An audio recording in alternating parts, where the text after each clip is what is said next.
Tipptopp. Blondie, servus. Was geht ab? Nur noch 6 Punkte müsste der Titel heißen. Und welcher Fokus bitte? Was nur noch? 6 Punkte. Noch 6 Punkte. Noch haben wir 6 Punkte vor. Nur noch. Warum denn nur noch? Das ist doch wild. 6 Punkte ist doch ein gutes Polster, oder nicht? Olli, servus. Naja, ich sag mal so. Wenn man sich den Spielplan anschaut, wir haben jetzt 8 Tage oder jetzt noch 7 oder was, dann spielen wir gegen Hoffenheim, die gerade die Mannschaft sind, formtechnisch. Ja, danach können wir mehr sagen. Wenn du das Spiel nicht gewinnst, ich weiß nicht, wo die Zecken spielen, ich kann da mal eben gucken. Synonym für Dortmund, liebevoll natürlich. Wir sind ja nur liebevoll hier unterwegs. Dann kannst du langsam anfangen, mal zu gucken. So. Aber bei 6 Punkten bin ich, bin ich noch smooth unterwegs.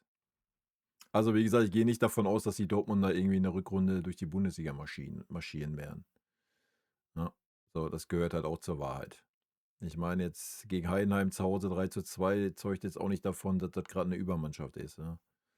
Wenn man sich so die Champions League-Ergebnisse anschaut, dann hätte ich noch eher mehr Respekt vor Hoffenheim, wenn ich ehrlich bin. So formtechnisch. Wenn man ganz ehrlich ist und sich mal so die letzten Wochen, Monate anschaut, ja, dann ist Hoffenheim der Gegner, der marschiert.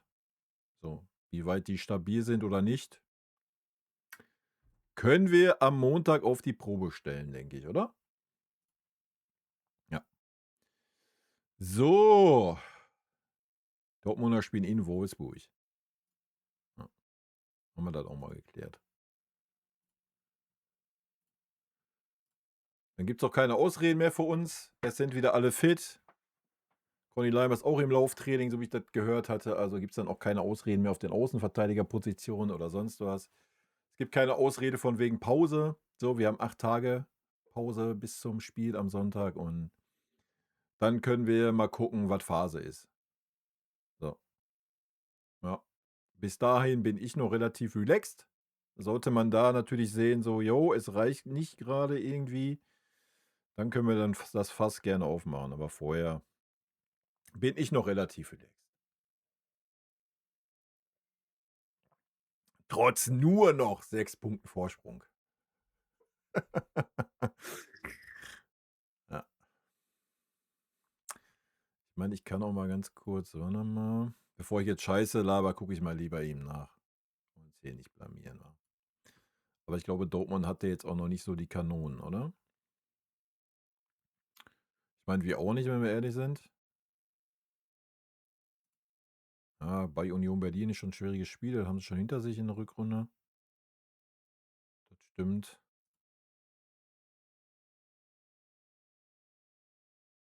Ja. Pss. Ansonsten war das jetzt auch nicht der Yellow from the Egg, ey. 0-0 zu Hause gegen Bremen. Ja. Das ist auch eher. Das sieht auch eher so aus, wie es bei uns aussieht, wenn wir ehrlich sind. Ja. Aber auch nicht verwunderlich, oder? Also wie gesagt, das ist ja alles erklärbar, was da abgegangen ist. Finde ich zumindest. Und wie gesagt, Hamburg war stark. Hamburg hat alles reingeballert. Und wir haben nochmal alles rausgeballert. Mehr ist halt einfach nicht drin im Akku. So ehrlich muss man sein. Ich fand, wir haben kein schlechtes Spiel gemacht. Und wenn du dann so ein Schiedsrichtergespann da hast, wie wir es da haben, dann hast du im Moment einfach nicht die Power, die letzten Prozente, um trotz diesen Umständen da Dingen zu wuppen. So. Das ist mein Take. Wären die Umstände andere gewesen, hätten wir da wahrscheinlich nicht so zu knabbern dran gehabt. Ja, aber die Umstände sind, wie die Umstände sind. Und dann, denke, du kannst auch in Hamburg 'n Unentschieden spielen so, ja? Und Hamburg hat ja auch wirklich 'ne gute Leistung gebracht. So, das muss man gar nicht schmälern so, ne? Aber wenn man guckt, wie das Ergebnis dann zustande gekommen ist am Ende des Tages, dann, ja, kann ich den Hamburgern für das Ergebnis nicht gratulieren. Sorry. Habe ich in dem Video auch gesagt, dazu stehe ich auch weiterhin. Für ihre Leistung, ja, kann man ihnen gratulieren, aber ja, sorry. Also, weiß ich nicht. Weiß ich nicht, weiß ich nicht. Ja. Aber da bin ich ja anscheinend auch nicht der Einzige, der das so gesehen hat, wenn ich so den paar Überschriften gelesen habe. Aber, wenn du da 'n Elfmeter bei Kimmich gibst, wo weiß ich nicht, wahrscheinlich 'n Haar um Haaresbreite, so 'n minimaler Kontakt eines Haares da war und man da 'n Elfmeter gibt, ohne dass der Bums überhaupt mal überprüft wird von irgend 'n Videoassistenten, ja, dann weiß ich's auch nicht, Alter. Wenn du dann auf der anderen Seite die anderen 3 Szenen, wenn wir ehrlich sind, waren's 3 Szenen, ne, dir noch nicht mal anguckst oder da nur annähernd drüber nachdenkst, dann ist das schon sehr, sehr fragwürdig, ne? Also, ich glaube, grade diese Handsituation, wird in 9 von 10 Fällen gepfiffen. Behaupte ich jetzt einfach mal, ja? Und wenn du das bei Kimmich pfeifst, so, ey, ich habe es auch im Video gesagt, so, du kannst als Joshua Kimmich nicht so da hingehen, das muss er besser wissen, aber er hat halt grade auch nicht die Form, ja? Wenn du das pfeifst, so, dann musst du auf der anderen Seite das Olise-Ding halt auch pfeifen. Punkt. Weil auch da war ein Kontakt da. Ja, der Kontakt war minimal und ja, Michael wollte den Kontakt genauso, wie's auf der anderen Seite war. Fakt, ja? Der hat sich da hingeschmissen, der hat getan, als wäre sein Schienbein gebrochen, Alter. Und der hat wahrscheinlich 'n Haar von Joshua Kimmich gespürt. Ich weiß nicht, vielleicht sind die Haare aus Stahl und das ist wie eine Spritze in sein Schienbein eingedrungen, bis auf den Knochen. Dann kann ich diese Aktion verstehen, das Schreien und das Wälzen aufm Boden, als, keine Ahnung, wäre mir ins Schienbein geschossen worden, Alter. Ja, ich weiß, ist Business, ja, brauchen wir nicht drüber reden. Aber Fakt, wenn du den Elfmeter pfeifst, musst du auf der anderen Seite mindestens auch einen geben. So, Punkt. Und das ist nicht passiert, ja? Und mal ganz davon abgesehen, dass das ganze Spiel, alles, was so 50-50 Entscheidungen waren, schon ganz klar in eine Richtung ging. Ja, bleibe ich dabei. Ich gratuliere den Hamburgern nicht zu dem Punkt. Ich gratuliere den Hamburgern zum guten Spiel, aber nicht zu dem Ergebnis, Alter. Weil das Ergebnis steht da dank des Schiris und nicht dank ihrer Leistung. Das ist mein Take. Jetzt seid ihr dran. So, und erstmal Akka, servus. Ben, servus. Peter, servus. Neutonix, Schatz, servus. So, und jetzt lese ich mal. Spiel noch in Dortmund. Ja, ja, alles gut, ey. Spiel noch in Dortmund. Wie gesagt, ich sehe Dortmund jetzt gerade nicht als den. Also, wie gesagt, aktuell würde ich sagen, würde ich Hoffenheim stärker einschätzen wie Dortmund. Dortmund hat mit denselben Sachen zu kämpfen wie wir. Und ja, wir spielen gegen Dortmund, das ist richtig, am 28.02. Fakt ist aber, dass Dortmund 2 Spiele mehr hat in diesem Zeitrahmen wie wir, weil sie in der Champions League die Zwischenrunde spielen müssen. Und wer weiß, vielleicht lost der liebe Gott Dortmund uns noch in der Champions League zu. Alles ist möglich. Dafür müssen wir natürlich erstmal gegen Atalanta weiterkommen, das wird nicht einfach. Ja, aber da gibt es dann keine Ausrede, ne? So. Wir haben jedes Mal eine Woche Pause zwischen den Spielen. Dortmund spielt alle 3 Tage. So, sorry, ne? Den Punkt können wir schon mal streichen, Alter. So, der Schiri war bodenlos, HSV Elfer war niemals ein Elfer. Ja, war niemals ein Elfer, möchte ich nicht sagen. Er hat's clever gemacht, beziehungsweise Kimmich schlecht. Nur wenn du den gibst, so, du musst eine Linie haben, das hat der Schiri nicht gehabt. So, ne? Wenn du den gibst von Kimmich, ich bin immer noch nicht sicher, ob da überhaupt ein Kontakt war, sage ich euch ganz ehrlich. Ich habe keine Zeitlupe gesehen, wo man das annähernd wirklich definitiv sagen konnte. Da musst du den auf der anderen Seite auch geben. So, ja. Das ist der Punkt, den ich mache. Nichts anderes. Und ich fand es halt frech, dass das nicht überprüft wurde. Es wurde das Abseits vorher überprüft. Der Elfmeter an sich wurde nicht überprüft, die Szene. Das ist ja noch der Hohn. Ja? Wofür haben wir da irgendwelche Pissköppe in irgendeinem Keller sitzen, Alter, abgeschottet von allem und jeden. Ja, wenn du das in der realen Geschwindigkeit siehst, zeigst du auf 'n Punkt. Ja, kann ich noch nachvollziehen. So, bin ich ehrlich, ja? In der realen Geschwindigkeit sah das schon so aus, grade mit dieser Schauspieleinlage von dem Hamburger, als wäre ihm das Schienbein geplatzt. Ähm, Verstehe ich, dass der Schiri die erste Intention hat, da auf 'n Elfmeterpunkt zu zeigen. Ja, kann ich verstehen. So, aber da muss das doch überprüft werden, Leute. Also, wo sind wir denn bitte? Katastrophe. Wurde halt nicht. Ja. Äh, äh, äh, äh. Na ja, ich fand, wir haben gegen Hamburg kein schlechtes Spiel gemacht. Ich sehe den Take nicht von wegen Sinne geschärft. Also, ja, man wird jetzt wahrscheinlich wieder 'n bisschen mehr Fokus haben, weil 6 Punkte und so, aber ich fand jetzt nicht, dass wir keinen Fokus hatten in Hamburg. Also, Hamburg hat 'n gutes Spiel gemacht, so, ja. Wir haben das auch gut gemacht, was wir konnten, so. Ja, man kann mit Sicherheit über die eine oder andere Personalie diskutieren, die man vielleicht hätte 'n bisschen anders machen können. Aber ich fand jetzt nicht, dass das 'n schlechtes Spiel von uns war. Ja. So, ja, und von Sinne zu sprechen, keine Ahnung, wenn wir alle 3 Tage spielen. Noch mal, es war klar, was in Hamburg auf uns zukommt und Hamburg hat 'n gutes Spiel gemacht. Punkt. Ja, so. Da brauchen wir auch nicht drüber reden. Und dass die fickriger waren und heißer waren und was heißt heißer, aber dass die halt mehr Power hatten wie wir, ja, normal. Das ist 'n Aufsteiger, Alter, der ey, wir brauchen ja nicht ich brauche euch ja nicht erklären, was Hamburg, fußballmäßig bedeutet, oder? Natürlich spielen die grade nicht wirklich 'ne Rolle in der Bundesliga, weil sie Aufsteiger sind, aber dass das da brennt, wenn dann der FC Bayern da hinkommt, nach jahrelang Zweitligafrust, ja, und dass das überschwappt auf diese Mannschaft und so, ist doch klar, ja? Also, das war doch klar, dass das passiert. Aber wie gesagt, ja, das Zündlein an der Waage war wer anders, Alter. 6 Punkte sind ein gutes Polster, wenn man dann langsam wieder anfängt, regelmäßig zu siegen. Unsere gesamte Defensivleistung macht mir Sorgen. Wir sind teilweise löchrig wie Schweizer Käse und sehr fehlerbehaftet. Ja, das müssten wir ein bisschen auseinanderpflücken. Das kann ich so auch nicht generell stehen lassen. Das müsste man echt ein bisschen auseinanderpflücken. Ja, erstmal müsste man klären, über welche Spiele man redet. Da müsste man sich mal angucken, welche Personen auf welchen Positionen standen. Da gibt's mit Sicherheit, ja, kannst du machen, den Take, so. Gegen Hamburg. Hamburg.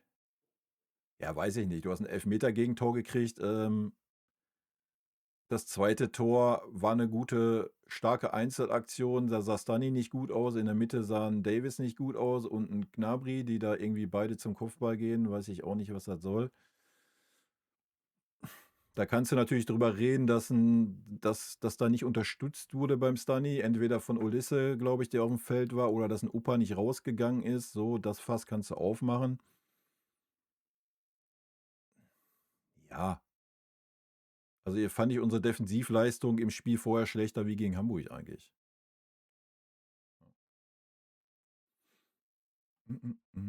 Von 11 auf 6 ist nur noch. Na ja, keine Ahnung. Die Sache ist wieder, ja, wir können natürlich das jetzt alles in Grund und Boden labern so, ne? Sicher, können wir machen. Ähm, und dann setzen wir uns wieder hier hin und fangen wieder an, wenn es um Halbfinale geht, Viertelfinale, dann labern wir wieder: „Ah ja, der Fokus war nicht mehr da, weil man in der Bundesliga ja schon mit 18 Punkten Vorsprung durch ist. Und da ist kein Fokus mehr und deswegen haben wir in der Champions League nicht geliefert und bla und Sülz." So, wir finden halt immer irgendwas. So. Andersrum kannst du sagen: „Oh ja, dann kannst du dir in der Bundesliga kannst du dir nicht erlauben, dann mal den einen oder anderen zu schonen." Doch, kannst du dir trotzdem. Hä, what the fuck? So, wir reden nicht davon, dass wir 6 Punkte hinter sind, wir sind 6 Punkte vor, so. Ja, wie gesagt, sollten wir gegen Hoffenheim verlieren, nicht gewinnen, whatever, dann kannst du das Fass vielleicht mal langsam aufmachen, ja. Aber aktuell, sehe ich das noch gar nicht. Ne, sage ich euch, wie es ist. Hm, Und wegen der Abwehrgeschichte vielleicht noch mal, ja, man darf halt nicht vergessen, Alter. So, du hast Du hast 3 rechte Verteidiger gehabt und die waren alle nicht da. So, die kommen jetzt alle langsam wieder. Ja, dann hast du 'n Alphonso Davies, der einfach Alphonso Davies ist, dazu noch aus 'ner Verletzung kommt. Das ist sowieso nicht das Yellow from the Egg, was Defensive anbelangt. Mal abgesehen von seiner Geschwindigkeit, wodurch er das Gegentor verhindert hatte in Hamburg. Ja, was erwartet man so? Ja, dann hast du 'n Jo Kimmich. Sorry, dass wir wieder bei dem Thema sind. Ich mache das Thema heute auch gar nicht auf. Ich sage es nur einmal, der katastrophal ist in der Defensive seit Anfang der Rückrunde. So, das gehört dazu. Ja, wenn der dann da auf der Sechserposition rumdümpelt, ja, dann ist das löchrig. So, das ist aber alles nicht neu. Ja, das ist seit Jahren so. So, und du machst das halt eigentlich weg dadurch, dass du den Gegner herspielst. So, sagen wir, wie es ist. Du machst das weg, indem du den Gegner herspielst und den Gegner gar nicht dahin kommen lässt, dass er diese Räume bespielen kann. So, das ist ja unsere Art Fußball. Im Gegenpressing, ja, mit super viel Ballbesitz. So, das fehlt natürlich gerade. Ja, wir kriegen es halt gerade nicht hin, jeden Ball im Gegenpressing zu erobern. Ja, nicht immer konzentriert, fokussiert den Ballbesitz die ganze Zeit zu haben. Und das liegt einfach daran, dass du 7 Spiele in 21 Tagen hattest. So, Punkt. Ja, ist mein Take. Aber das werden wir am kommenden Sonntag sehen, weil dann haben wir 8 Tage gehabt. Wir haben Erholung gehabt für den Kopf, für die Psyche. Und dann werden wir sehen, ob unser Spiel wieder dahin kommt, dass wir Hoffenheim gar nicht in die Räume reinlassen. So, ja. Werden wir sehen, ob mein Take stimmt oder nicht. Ja. Man hat Anfang der Hinrunde, die wichtig ist fürs Polster, weil eben ein straffes Programm kommt, gab es ja wieder einige, die alles in den Himmel gelobt haben und gedacht haben, das geht jetzt den Rest der Saison so einfach mal belieben, die packen das schon. Ja, wie gesagt, ich bin da auch noch relativ entspannt.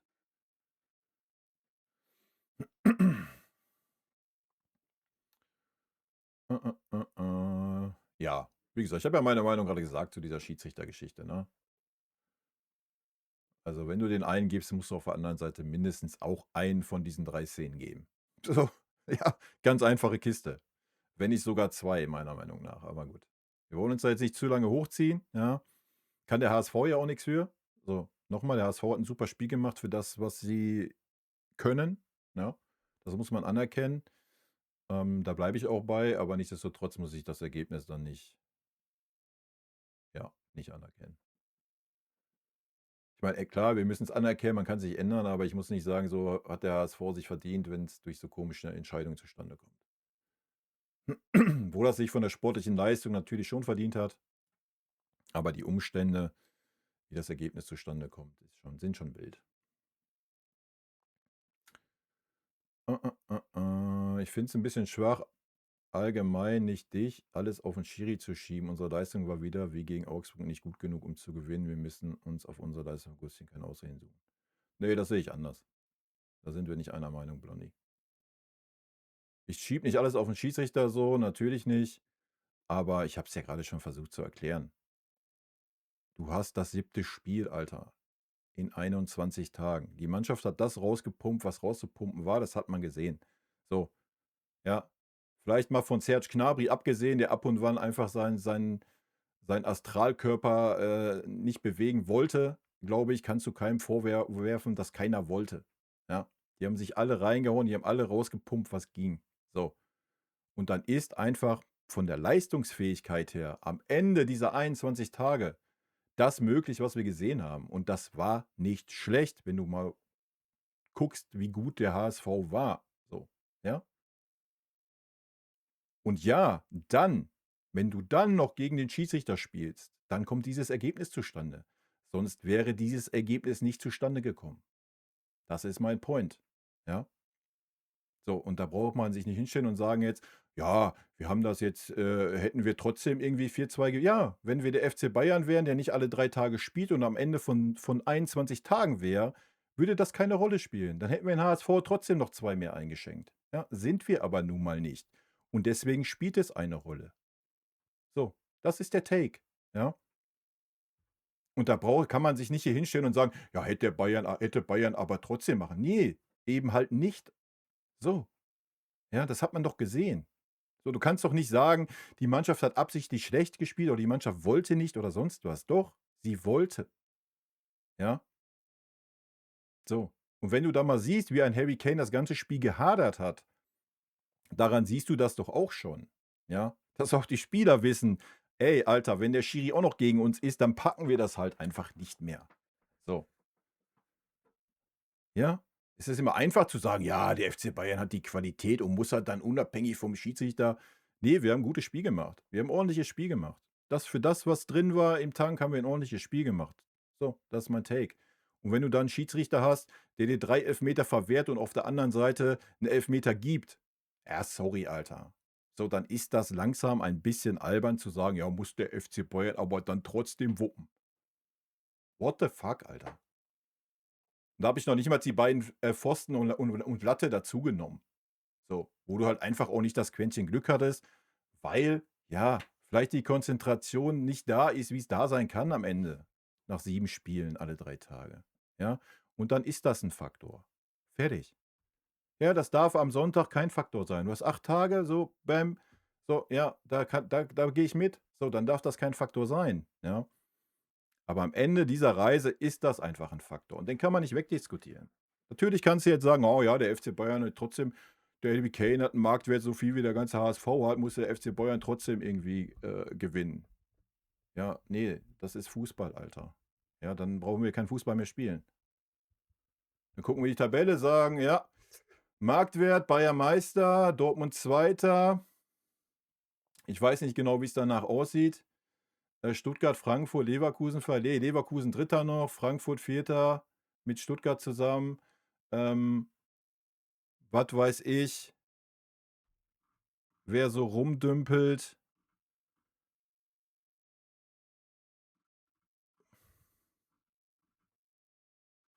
Ja, unten hast du 3, 4 Mannschaften. Ja, aber das ist ja nicht Fußball, Alter. Dann brauchen wir auch keine Pokale spielen und dann brauchen wir keinen DFB-Pokal spielen, dann tragen wir einfach den Sieger ein und gut ist. So, wir sind doch alle alte Säcke. Wir haben doch schon alles erlebt im Fußball, ja? So, und dann kann man nicht sagen, das ist kein Argument. Das ist halt dann doch 'n Argument, der Schiedsrichter. Sorry, meine Meinung. Darf keine Ausrede sein, so brauchst dich nicht beschweren, ja, aber es regt einen halt auf, ja? Und mich regt's auf und anscheinend bin ich auch nicht der Einzige, wenn man sich so die Reaktion anguckt.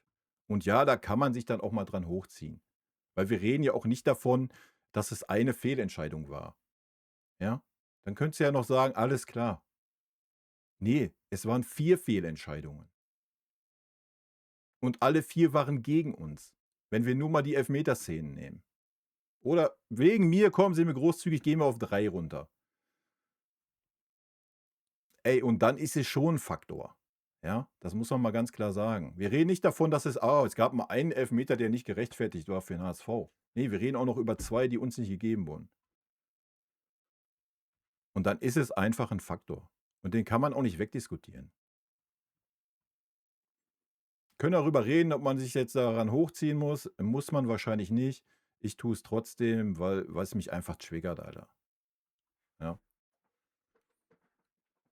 so, das ist mein Take dazu. Kampfdampfer, servus.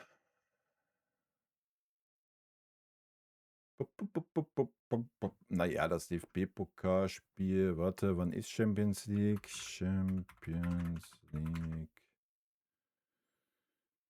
Ach, kann ich doch im Tippspiel gucken, ne? Ist doch einfach. Zwischenrunde. So, am 17.02. ist das Hinspiel. Am 25.02. ist das Rückspiel. Wir spielen am 28. Warte, ich gucke noch mal. Am 28.02. gegen Dortmund. Und da ist der Take, den du jetzt gerade bringst, mit einem Spiel mehr gerade wieder sehr bescheiden, weil unser Spiel ist am 11.02. Wir haben vor dem Dortmund-Spiel 2 komplette Wochen, wo wir jeweils 7 Tage bis zum nächsten Spiel haben und Dortmund spielt alle 3 Tage.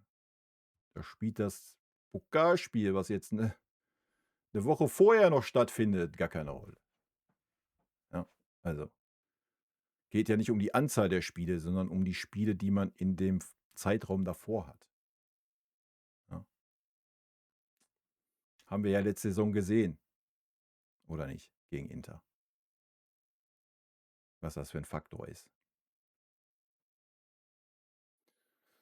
Fahr und Ski waren beide unter 6, ja. Lothar Matthäus war eine Katastrophe, Alter. Ich habe immer Sympathien für Lothar gehabt, die sind ganz, ganz hart geschwunden nach diesem Spiel, Alter. Ey, nochmal, man kann absolut ich habe mich auch gefreut, dass der HSV wieder in der 1. Liga ist, so, ja? Und man kann den HSV ja auch gönnen, wenn die 'n gutes Spiel machen, so. Gar kein Problem, ja? Ähm Aber wenn ich ein Kommentator bin auf 'n Sender, der nicht FC Bayern TV heißt, Alter, dann ist irgendwo ein Punkt erreicht. Ich komme mir auch klar, dass man mal dass das mal durchkommt so, wenn man Fan von Verein ist so und man kann das so nicht zurückhalten. Ja, alles gut, kann ich auch mal verstehen. Aber das waren 90 Minuten. 90 Minuten. Nur ein dummes Gesülze, über Harry Kane, über den FC Bayern und HSV in den Himmel lobend und den Torschrei, wo Alphonso Davies den Ball noch gerettet hat, auf der Linie schon am Feiern gewesen. Alter, das dafür muss ich noch bezahlen, dass ich das gucken darf. Ich weiß nicht, was mit dem Mann los ist, Alter. Junge, Junge. Das war boah, Junge, kann ich gar nicht beschreiben. Dagegen war ja Marcel Reif, früher ein Engel. Keine Ahnung, ich weiß nicht, was Lothar geritten hat. Vielleicht hat er wieder vorher 'n Anruf von Uli gekriegt, 'n Furz-Quersitzen gehabt oder was weiß ich was, Alter. Katastrophe, ey. Junge, Junge, war das, ey, der Wolf Fuß, aber der Wolf Fuß, das hast du ja gemerkt, der hat ja der hat ja immer noch dagegen argumentiert. Er hat das ja gemerkt, wie parteiisch der Lothar ist, allein bei den Elfmeterszenen. Hat er ja noch versucht, immer so: „Ja, aber, muss man da wirklich jetzt Elfmeter geben? Oder muss man da jetzt wirklich, die gelbe Karte geben? War das jetzt wirklich 'n Foul?“ Und der Lothar immer: „Ey, Hamburg! Hamburg, meine Seele!“ Junge, Katastrophe. Mm, mm, mm, mm. Ja, natürlich waren die letzten Spiele nicht so gut, aber das ist doch auch normal, oder nicht? Ist doch klar, dass die nicht gut waren. Also, weiß ich nicht. Ich meine, guck dir Arsenal an, selbst die haben ja oder guck dir jede andere Topmannschaft an, die haben alle 'n Substanzverlust. So, also, das wäre ja am Ende des Tages sind das Menschen so, ne? Dürfen wir halt nicht vergessen. Das ist doch normal. Also, weiß man aus eigener Erfahrung. Also, natürlich hast du 'n Substanzverlust, wenn du alle 3 Tage Feuer frei machen musst. So, das ist doch normal. Ja, und das muss man schon berücksichtigen. Ich finde halt nicht, dass man sagen kann: „Ey, du musst am Ende von 21 Tagen, wo du alle 3 Tage 'n Spiel hast, musst du genauso performen wie beim ersten Spiel.“ Ja, es wäre schön, wenn dem so wäre, so, da stimme ich euch ja zu, so, das sage ich ja gar nichts gegen. Aber man kann das einfach nicht erwarten, ja? So ehrlich muss man sein. Und vor allen Dingen, wenn man dann noch die Umstände anguckt, ja, dass wir teilweise keine Rechtsverteidiger hatten, dass wir teilweise auch Spieler setzen müssen, die aus langen Verletzungen da sind. Ja, dann sind das Umstände, die da mit reinspielen und nochmal, dafür haben wir gegen Hamburg ein gutes Spiel gemacht. So, das war ein gutes Spiel. Auch zum Anschauen war's 'n gutes Spiel. Auch Hamburg hat ein gutes Spiel gemacht. Und wenn man sich die Werte anguckt, ja, kannst du auch sagen, das Unentschieden war am Ende des Tages okay, ja? Geht ja nur darum, wie das Unentschieden zustande gekommen ist und dann ist es halt nicht okay. Ich habe das auch nicht so empfunden, dass du das alles schlecht redest, sondern einfach, dass ich mit dem Take nicht mitgehe, so der FC Bayern muss das trotzdem wuppen. So, ja, wie gesagt, nicht am Ende von 21 Tagen, wo wir alle 3 Tage gespielt haben. Dann geht das halt einfach nicht. Und das, wie du sagst, die letzten Spiele waren schon nicht so gut und man hat das gesehen, ja? Und das ist ja menschlich und normal. Weil, wie ich sonst gerade schon sagte, sonst können wir eine Tabelle machen nach Marktwerten, nach Stars und, da brauchen wir ja keinen Fußball mehr spielen, wenn das immer so laufen würde. Tut's ja nicht. Äh, äh, äh, äh.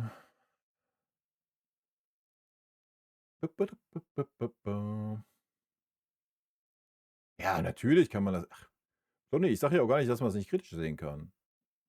Wie gesagt, ich fand halt nur den Take wild, dass man das nach 21 Tagen sagt.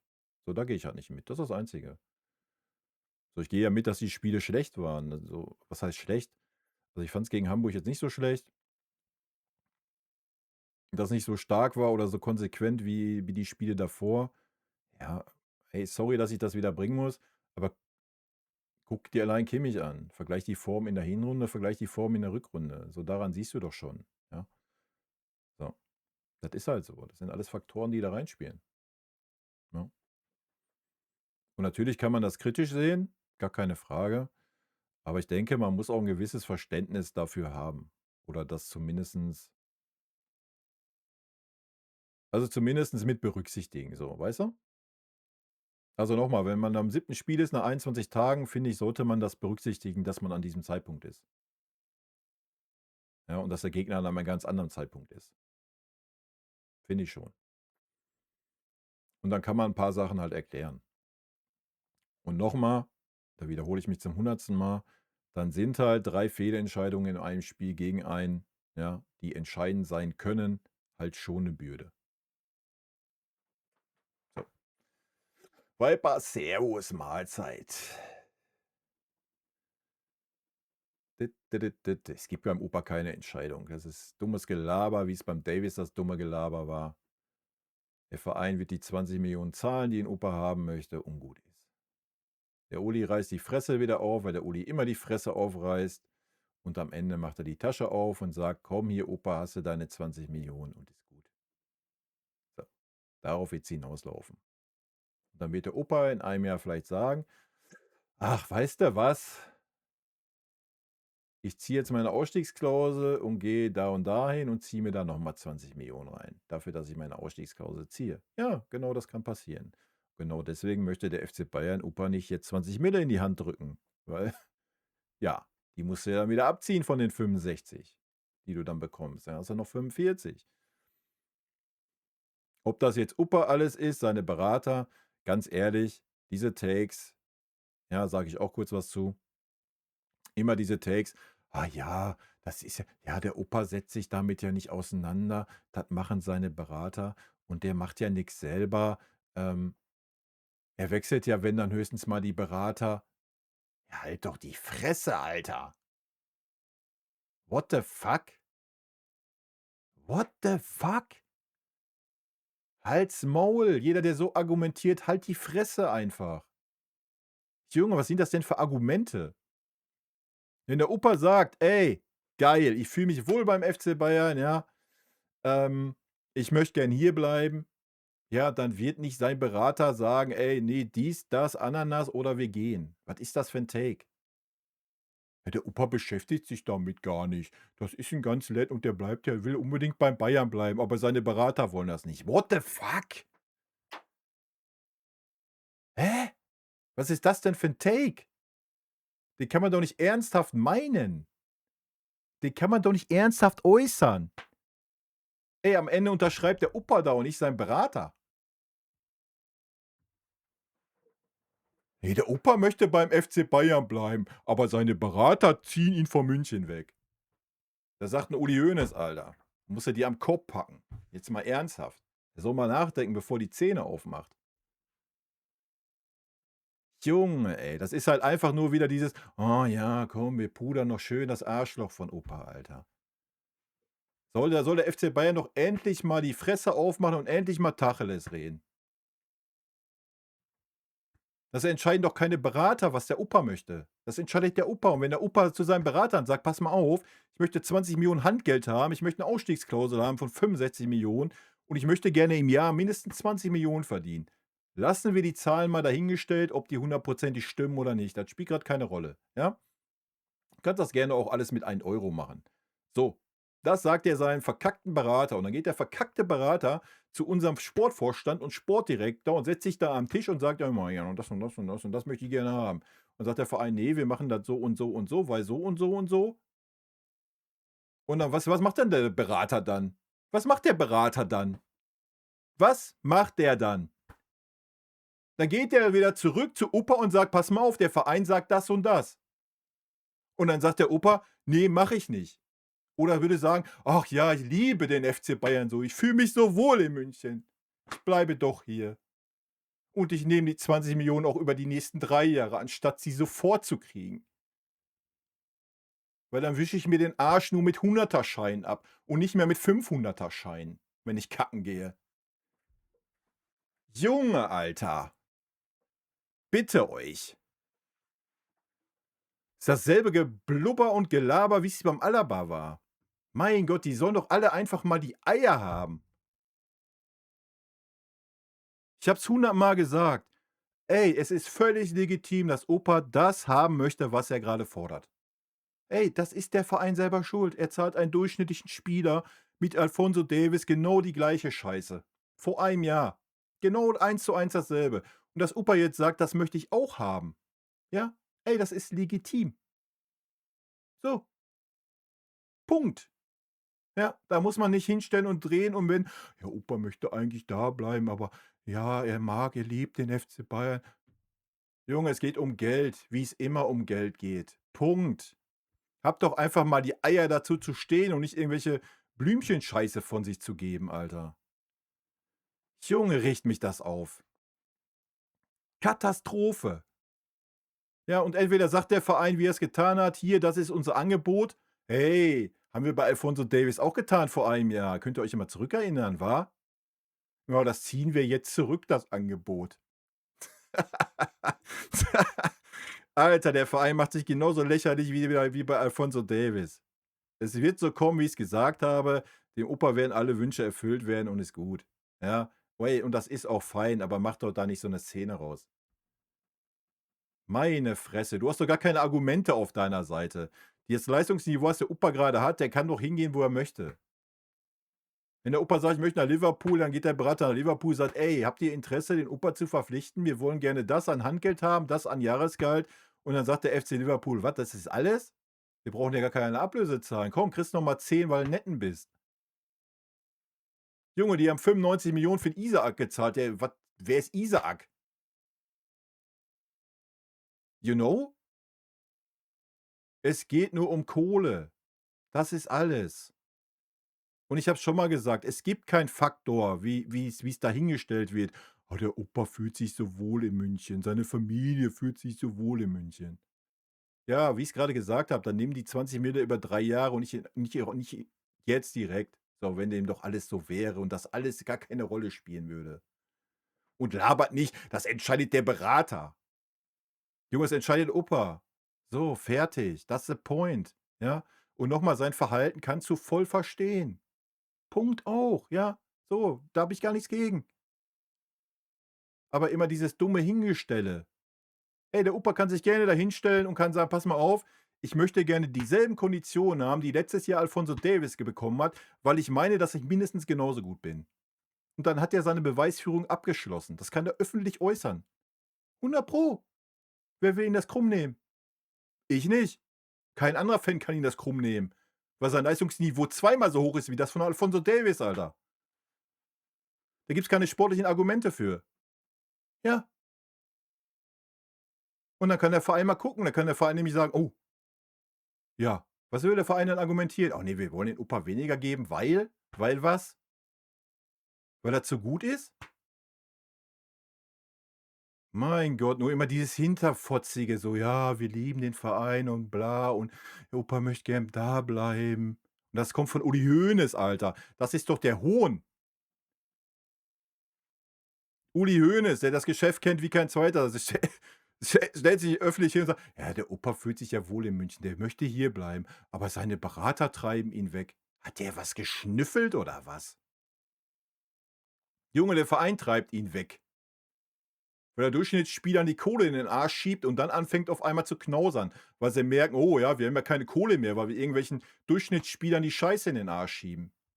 Haben wir kein Geld mehr, um die wirklichen guten Spieler ordnungsgemäß zu bezahlen.“ Das ist der Punkt, Alter. Und nichts anderes. Junge, und dann sind wir gleich beim nächsten Thema. Serge Gnabry soll 15 Millionen weiterhin verdienen. 15. Ey, selbst wenn die Zahl nicht stimmt, es sind nur 13, ist das 'ne Farce. Junge, Alter. Hau den Knacker weg, dann hast du 10 Meter frei, die kannst du dem Opa in den Arsch schieben. Hast du wenigstens 'n Spieler, der sportlich leistet. Junge, ey.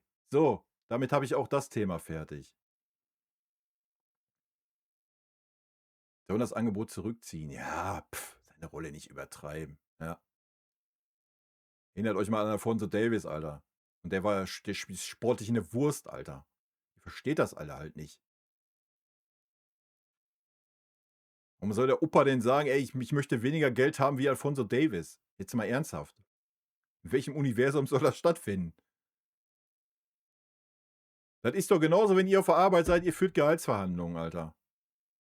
Und du hast da einen hocken, der sich von 8 Stunden die arbeitet, 4 Stunden in die Nase popelt und dann kommt dein Chef zu dir, du weißt, was der verdient und der sagt dir: „Ja, pass mal auf, ne, du kriegst auf jeden Fall schon mal 300 € weniger wie der.“ Ja, was machst du denn dann? Sagst du dann: „Ja, klar, Chef, sehe ich genauso. Hast du recht?“ Hä? Aber dann kommst du ja nicht hin und sagst zu deinem Chef: „Ey, meine Mutter verhandelt das jetzt mit dir und ich mache nur das, was meine Mutter ich möchte eigentlich hierbleiben, aber wenn meine Mutter sagt, ich gehe, dann gehe ich.“ Hör mir auf, Alter. Mann, Mann, Mann.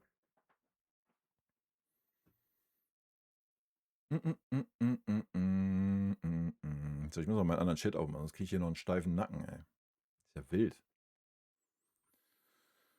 Habe ich nur das Gefühl oder hauen seit Neuesten alle Mannschaften aus dem unteren Drittel alles gegen Bayern rein und gegen die anderen Teams an nicht? Das ist ein wilder Take, den kann ich dir nicht beantworten, weil ich nichts anderes gucke außer Bayern-Spiele. Von daher kann ich da wie nennt man's? Keine fundierte Meinung abgeben. Ich würde behaupten, dass das nicht so ist. Aber na klar ist man gegen den amtierenden deutschen Meister und gegen die Mannschaft, die bis vor Kurzem noch nicht verloren hatte, natürlich anders motiviert, als würde man, keine Ahnung, gegen Stuttgart spielen. Ich denke, das ist völlig normal, oder? Mich triggert, dass die Sache um Opa immer noch nicht geklärt ist und dieser Kleine keine Anstalten macht zu verlängern. Der scheint mit seinen Beratern auf Zeit zu spielen und beim FC Bayern oder im Ausland das bestmögliche Angebot zu bekommen. Wenn er unbedingt beim FC Bayern bleibt, hätte er schon längst verlängert. Ja, ist aber völlig legitim, habe ich ja gerade gesagt. Ist der FC Bayern doch selber schuld, dass er damit ins letzte Vertragsjahr gegangen ist. Also. Und nochmal, du hast dir das Grab letzte Saison geschaufelt, Alter. So, ja. Man redet immer davon, der Brazzo hat die Gehälter hochgetrieben, indem man Hernandez 17 Millionen gezahlt hat, aber der hat wenigstens geleistet, ja, wenn er denn mal fit war. So. Wenn ich mir Alphonso Davies beim FC Bayern angucke, Alter, dann weiß ich nicht, wo der Junge 20 Millionen zu verdienen hat. So gar nicht, ja. Das ist doch das Problem. Das ist doch, was ich letztes Jahr schon gesagt habe. Jeder Spieler, wo der Vertrag ausläuft, jeder Spieler, jeder, außer vielleicht ein Harry Kane, jeder Spieler wird diesen Move machen. Jeder Spieler wird ins letzte Vertragsjahr gehen, weil dann alle Trümpfe auf der Hand und jeder Spieler wird mindestens diese 20 Millionen fordern, die auch ein Alphonso Davies als Handgeld kassiert hat. Ja, na klar. Jeder Spieler. Warum sollte man das denn nicht tun? Ja? Es sei denn, du fängst endlich mal an als Verein und setzt ein Zeichen. Ja? So. Und das passiert halt nicht. Und da musst du dich nicht wundern. Punkt. Und ich bin den Opa da noch nicht mal böse. Wie gesagt, ich habe es ja gerade gesagt an dem Beispiel. Ich würde es genauso machen. Wenn ich weiß, auf meiner Arbeit, Alter, ist jemand, der die Hälfte von mir leistet und bekommt mehr Geld wie ich, dann würde ich auch sagen, ey, entweder gibt ihr mir die Kohle oder ich gehe.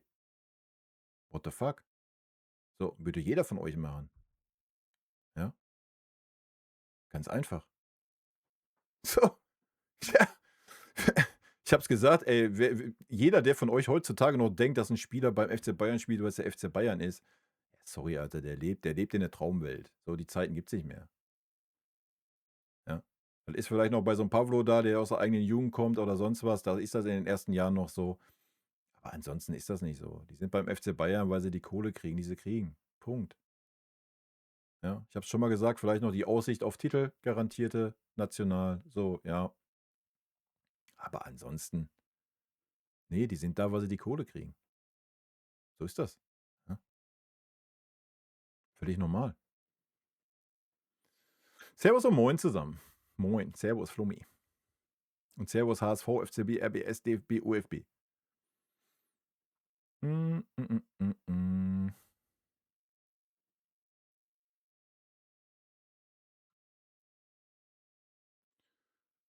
Wenn wir am Ende des Monats Februar den Vorsprung von 6 Punkten noch bewahren, müssen wir alle sehr zufrieden sein. Wenn nicht, müssen sich all diejenigen, die vollkommen sinnbefreit nach einem Drittel der Saison bereits die Meisterschaft ausgerufen haben, hinterfragen. Ja gut, da muss ich jeder hinterfragen. Jetzt mal ernsthaft. Man sieht doch gerade, wie schnell das gehen kann. Ja, was ist los?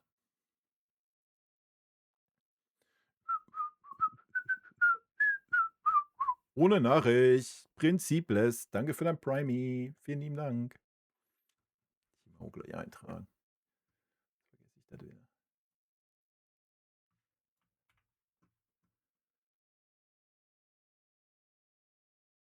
Nee, aber das Thema, wie gesagt, also. Ey, ihr dürft doch immer nicht vergessen, wir haben es doch schon oft genug erlebt beim FC Bayern. Was passiert, wenn 'n Schlüsselspieler ausfällt, so? Das kann halt immer mal passieren, ne? Du kannst auch immer mal in so ich finde ja noch nicht mehr, dass wir 'ne schlechte Phase haben, ja? So, ja, gegen Augsburg haben wir verdient verloren, so, da gehe ich mit, so gar keine Frage. Gegen Hamburg, wie gesagt, ich fand die Leistung okay für den Zeitpunkt, wo wir die Leistung bringen mussten, ja? Also, ich fand da jetzt nichts irgendwie besonders schlecht dran, ne? So, also ich bin weit davon entfernt zu sagen, wir sind in irgendeiner Krise oder sonst was. Also, warum? Wegen jetzt einer Niederlage und Unentschieden oder was? Nochmal, sollten wir gegen Hoffenheim verlieren, dann können wir gerne mal in die Richtung gehen. Aber selbst dann kommt es ja noch auf die Art und Weise an. Ja, also ich sehe jetzt nichts, was mich gerade hart zweifeln lassen würde an dem, was diese Mannschaft zu leisten imstande ist. Und also wie gesagt, Dortmund sehe ich eh nicht als ernsthaften Konkurrenten an, das sage ich euch auch ganz ehrlich. Dafür sind die Dortmunder auch viel zu unkonstant und haben auch viel zu viele Spiele, genauso wie wir. So, dann kannst du eher die Hoffenheimer nehmen, die gerade das Momentum fahren, was sie haben. So, ja, das werden wir sehen am Sonntag. Ja, liebe sie. Aber ansonsten, aber jeder, der schon irgendwie an Spieltag 15 oder 16 von der Meisterschaft gelabert hat, den ist halt auch nicht, einfach nicht zu helfen. So, ja, brauchen wir auch nicht drüber reden, oder?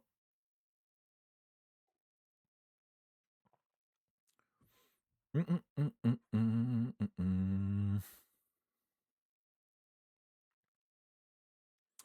Also Opa mit Ausstiegsklausel 20 Meter finde ich richtig frech, besonders für diese 2 schlechteren Sessions, die er gespielt hat. Ja, was für schlechtere Sessions? Das findest du richtig frech? Ich finde das gar nicht frech. Ich finde, das ist standesgemäß für das, was er gerade leistet. Wie gesagt, du musst das auf Bezug der letzten Vertragsverlängerung sehen. Auch ein Jamal Musiala hat Ausstiegsklauseln und auch ein Jamal Musiala hat sogar 30 Millionen Handgeld bekommen. Ja, der spielt vielleicht noch mal auf einem anderen Level, das wird die Zukunft zeigen. Aber ich kann dir gerne noch mal das Beispiel Alphonso Davies anbringen. Ja, der spielt mindestens zwei Level unter eines Levels eines Upamecano's, ja? Ach komm, ey, fangen wir nicht an, den Uli zu verteidigen, Alter. Sorry, gehe ich gar nicht drauf ein, Alter, überlese ich. Hör mir auf. Brauchen hier keine Wortglauberei machen, was der Uli labert, was der Uli nicht labert, Alter. Soll einfach seine Fresse halten. Junge, ey. Hör mir auf.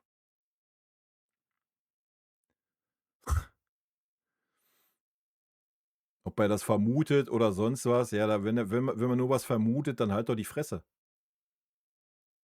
Ey, ich kann mich hier hinsetzen, ich bin 'n popliger YouTuber, der den FC Bayern liebt, der kann sich hier hinsetzen und kann sagen: „Ey, ich vermute, ich denke, ich meine“, aber doch nicht ein Aufsichtsratsvorsitzender des FC Bayern München kann sich doch nicht da hinsetzen und über einen Spieler labern und sagen: „Ich vermute.“ Dann halt die Fresse. Du hast nichts zu vermuten, Alter. Hä? Hä? Ich vermute. Ich vermute auch so viel. Ich vermute auch, dass der Lothar sich, bevor er das Spiel kommentiert hat, 'ne Line gezogen hat. Ja, vermute ich auch. Ja. Junge, Junge. Ja, der Dresen. Der Dresen erzählt auch viel, wenn der Tag lang ist.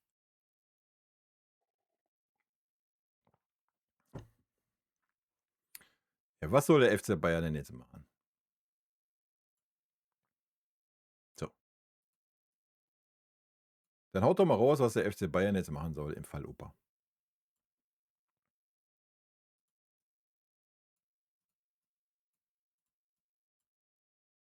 Ja, haut mal raus. Was soll jetzt passieren?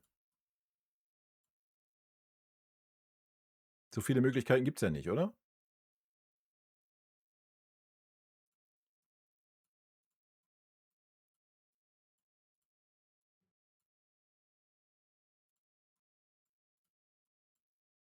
Ich lese noch nix hier, wa?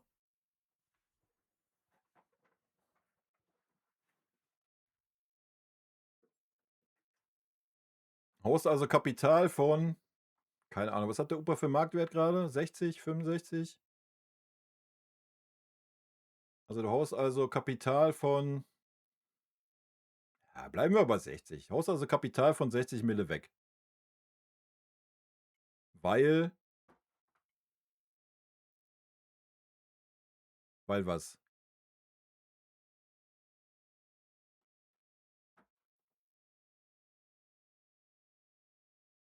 Mal ganz zu schweigen davon, wenn du das jetzt adäquat ersetzen wollen würdest,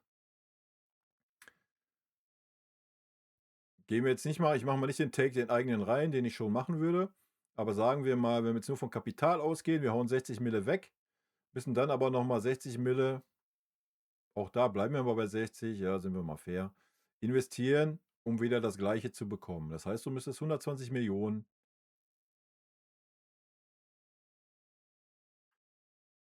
sind weg.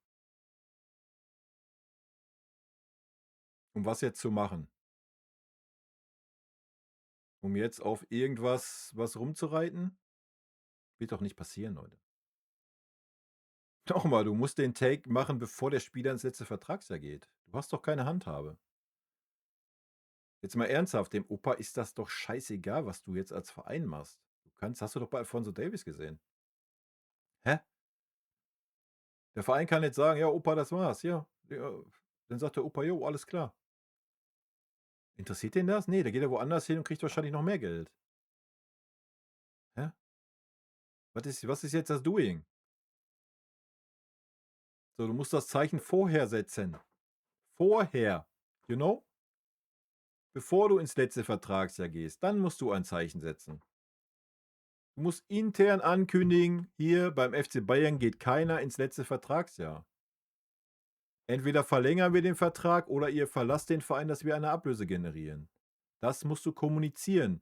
Und da musst du das bei dem Ersten, der sich querstellt, durchziehen. Da muss, egal wer das ist, wenn das Michael Olisse ist, dann ist das Michael Olisse. Und dann musst du dem sagen, pass mal auf, wenn du nicht wechselst und den Vertrag nicht verlängerst, setzen wir dich ein Jahr auf die Tribüne. Dann kannst du in die zweite Mannschaft in der 4. Liga kicken gehen. So. Und dann musst du das durchziehen. Das ist das Doing. Nichts anderes. Was würdest du jetzt für 'n Take bringen? Was würdest du jetzt für 'n Zeichen setzen an irgend 'n Spieler für die Zukunft? Welchen Take würdest du jetzt bringen? Sagen: „Opa, jo, das war unser letztes Angebot, so, hau rein jetzt, wir wollen dich nicht mehr." So, das ist doch kein Zeichen mehr. Der nächste Spieler geht trotzdem wieder ins letzte Vertragsjahr und dann wird trotzdem wieder alle Trümpfe auf der Hand haben. So, es bringt gar nix mehr, jetzt 'n Zeichen zu setzen. Du musst das Zeichen vorher setzen. Und das hat man verpasst, ja? Du kannst jetzt 'n Zeichen setzen, ja, für was? Weiß ich nicht. Wir machen nicht alles mit oder was? Und dann reden wir darüber, wenn man dem glauben darf, was da gerade die Farce ist, dass er die 20 Mille nicht sofort bekommt, sondern über 3 oder 4 Jahre. Wow, darüber reden wir dann jetzt? Also wegen 16 Millionen oder was? Da macht man sich dann jetzt krumm oder was? Hä? Komisch. Nee, was soll der Verein jetzt machen? Wenn es jetzt darum gehen würde, was weiß ich, so, der Verein sagt, ey, Opa, wir geben dir 20 Millionen, Opa sagt, nee, ich möchte 25 haben. So, aber nochmal, der Opa verlangt nur das, was man an Alphonso Davies auch gegeben hat. Das ist doch der Punkt. Ja? Da kannst du kannst doch jetzt noch nicht mal sagen, ey, das ist dreist, das ist unfair, das ist geldgierig. Nee, das kannst du alles nicht bringen, weil man es ein Jahr vorher Alphonso Davies genau die gleichen Konditionen in den Arsch geschoben hat. Was ein durchschnittlicher Spieler in diesem verfickten Kader ist, Alter. Das ist kein Harry Kane. So, welches Zeichen willst du jetzt setzen? Du setzt also jetzt du willst das Zeichen setzen, ey, Upamecano, der auf diesem Leistungsniveau die Saison spielt. Ne, auf den scheißen wir, aber Alphonso Davies, der auf diesem Leistungsniveau spielt, den haben wir die Kohle gezahlt, oder was? Das ist das Zeichen, was du dann jetzt senden möchtest, oder wie? What the fuck, Alter? Du machst dich doch nur lächerlich. Du machst dich nur lächerlich. Die ganze Causa Davies hat doch den ganzen Scheiß eingeleitet. Ja. Junge, Junge. Und das alles nur, damit Jamal Musiala ja seinen Vertrag verlängert, weil man, oh, Panik, Panik, Panikknopf beim FC Bayern, oder? Wir haben gesehen, wie wichtig Jamal Musiala in der Hinrunde war, oder? Man hat sich halt vorführen lassen. Der ganze Verein hat sich vorführen lassen und man badet das dieses Jahr aus. Man wird es nächstes Jahr ausbaden. Man wird es das Jahr danach ausbaden. Man wird es die kommenden 10 Jahre ausbaden. Bis irgendwann irgendjemand diesem Verein sagt, pass mal auf, wir ändern jetzt mal unsere Strategie und machen das, was ich gerade gesagt habe. Vorher wird sich das nicht ändern. Warum auch? Die Spieler werden doch doof. Hast du doch gesehen bei Alphonso Davies. Er hat es doch vorgemacht. 1:1 hat er es vorgemacht. Der FC Bayern hat gesagt, hier, Fonsi, geil. Wir fühlen dich. Wir wollen mit dir in die Zukunft gehen. Das ist unser sehr, sehr gutes Angebot. Alphonso Davies hat so gemacht. Dann hat der FC Bayern gesagt, nach 3 Monaten oder so, Fonsi, weißt du was? Wir machen jetzt so, unser Angebot ist noch bis dahin auf dem Tisch. Ne? Und dann setzt sich Max Eberl öffentlich dahin und sagt, ja, das Angebot ist jetzt noch 2 Wochen da. Dann ziehen wir dieses Angebot zurück und dann ist das Thema durch. Das war eine öffentliche Aussage eines Max Eberls. Das hat man dann getan. Und was ist dann passiert?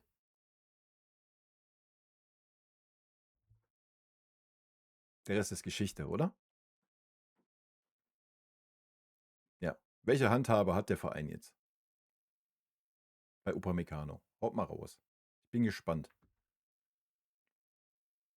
Hast du halt nicht.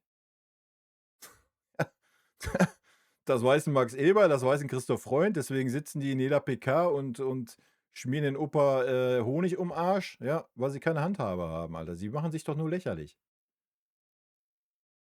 Du hast keine Handhabe. Weil nochmal, der fordert ja nicht mehr, was ein Alphonso Davies gefordert hat. Das vergessen anscheinend viele hier. Ja. That's the point.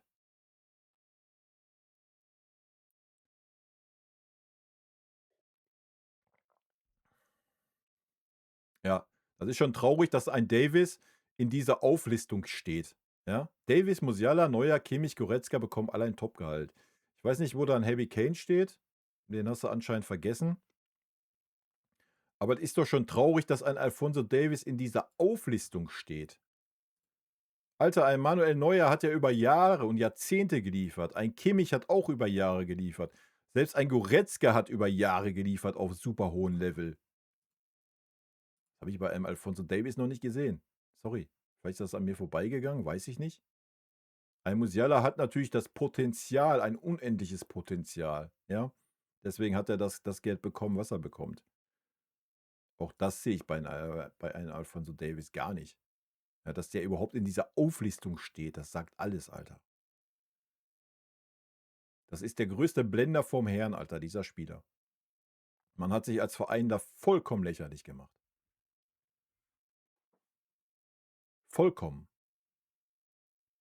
Ja, und dass 'n Leon Goretzka nicht mehr performt auf dem Level, ja, na klar, deswegen läuft der Vertrag aus. Man trennt sich am Ende, von der Saison und gut, ja? Dass man einen Kimmich zur gleichen Kondition verlängert hat, ja, ist auch 'n Witz gewesen. So, sieht man grade. Ja, so, da brauchen wir auch nicht drüber reden. Logisch. Aber noch mal, dass ein Alphonso Davies in dieser Reihe aufgezählt wird, ist 'ne Katastrophe, Alter. 'Ne absolute Katastrophe. Sorry. Und vor allen Dingen, wie er auch den Verein wie er den Verein behandelt hat und der ist immer noch in diesem Verein, Alter. Das ist eigentlich das Schlimmste. Ja, das hat mir das Herz rausgerissen. So, was Manuel Neuer das Herz rausgerissen hat, das hat mir das Herz rausgerissen bei Alphonso Davies, Alter. Das Verhalten dem Verein gegenüber. Boah. Und wenn ich dann immer höre, was war denn wer hat das denn gesagt, Alter? War letztens noch im Fernsehen. Ja, der Fanliebling Alphonso Davies. Ich dachte mir: „Habt ihr was geraucht, Alter?“ Junge. Kannst du keinem erzählen, ey. Ja, natürlich, soll der Opa abhauen, wenn er nicht verlängern will. Ja, na klar. Ja. Aber warum soll der Opa mit weniger zufrieden sein, wie Davies bekommt? Habe ich grade gesagt, wäre ich auch nicht. Völlig legitim.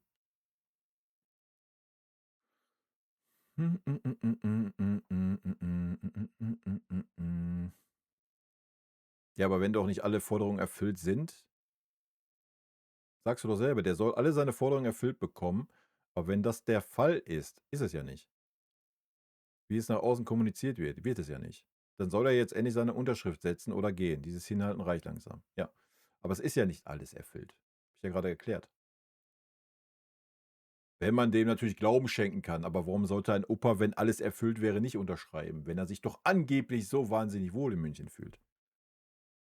So, ja? Es geht halt darum, dass er die 20 Mille haben möchte, die Alphonso Davies auch bekommen hat, dafür, dass er unterschreibt. Und die hat er gerade nicht. Das ist der Punkt. Die wird er bekommen, macht euch keine Sorgen. Der Verein, wie gesagt, der Verein hat keine Handhabe, Alter. Der wird die Kohle zahlen und gut. Ja, das raffen die nur nicht. Das haben sie bei Alphonso Davies nicht gerafft, haben es trotzdem gemacht dann nach elendigen langen Dingern und da wird's genauso laufen. Ich habe bei Bayern oft das Gefühl, dass einige nicht mehr so hungrig sind, obwohl diese Hinrunde schon echt gut war. Aber Leute wie Gnabry, Goretzka, teilweise Kimmich sehen schon sehr satt aus. Boah. Also wenn du mit einige nur die 3 meinst, kann ich auf die 3 gerne eingehen. Ansonsten fühle ich den Take gar nicht. Sorry. Absolut null. Wir können gerne über Qualität dieser Spieler reden. Bei Serge, ja, also jetzt mal ernsthaft. Haben wir, glaube ich, im letzten Stream schon gehabt. Wann war der Gnabry denn mal hungrig? Hä? Der Serge ist seit 3 Jahren mit seiner Rolle, die er beim FC Bayern hat, die ist halt einfach Ersatzspieler. Punkt. Ausrufezeichen. Zufrieden, weil er die Kohle kriegt, die er kriegt.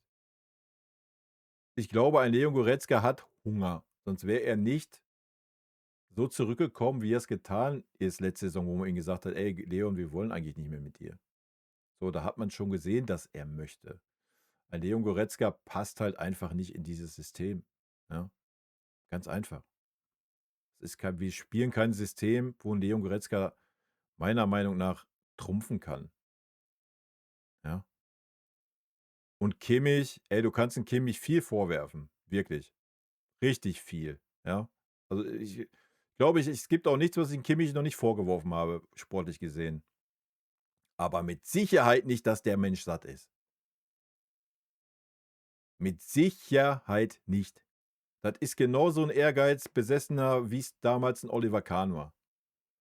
War ja auch lange Zeit sein Problem, dass er sich 'n bisschen selbst im Weg stand, ja?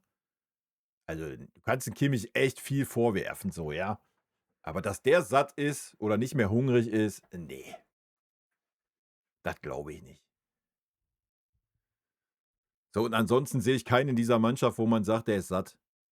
Also, Warum jetzt? Wegen einer Niederlage und 'n Unentschieden, was wir gespielt haben? Oder wie kommt der Take jetzt?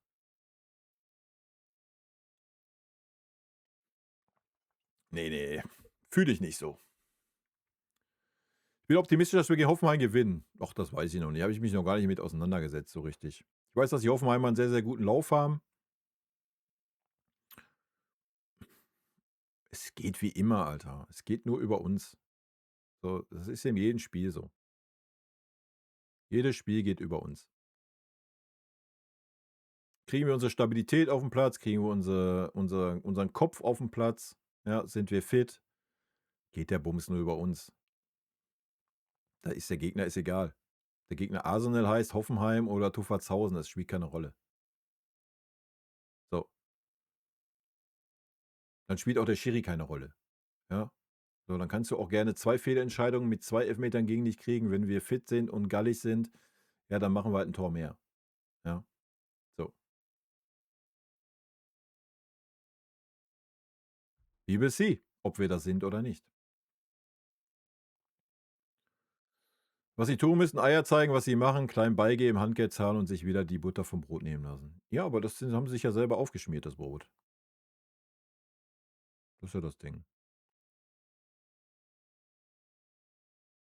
Nein, das Problem pass auf, ich erkläre dir das Problem, Hash. Also, so wie ich's gelesen habe. Ob's stimmt, weiß ich natürlich nicht, aber noch mal, wenn dem so wäre, dann wäre der Vertrag ja wahrscheinlich unterschrieben. So, es geht darum, Upamecano möchte 'ne Ausstiegsklausel haben. Das hat der FC Bayern sich ja relativ schnell drauf eingelassen.